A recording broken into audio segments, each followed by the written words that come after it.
How to add skies to your game so they don't look like this. First, go to Window and open the Asset Store. Make sure the account you're logged into here and in the Unity Hub are the same. Now in the search bar, look for Skybox.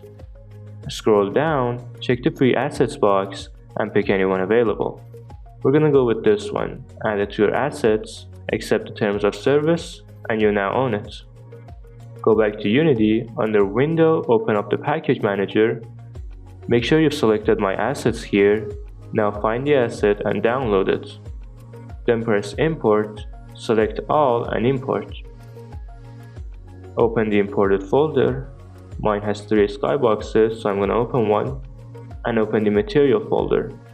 Then drag and drop the material file on the sky in the Scene tab. And just like that, you added the sky to your game. If your asset is not organized exactly like mine, just look for a .mat or a .cube map file. If you want to remove a skybox, go under Window, Rendering, and open Lighting.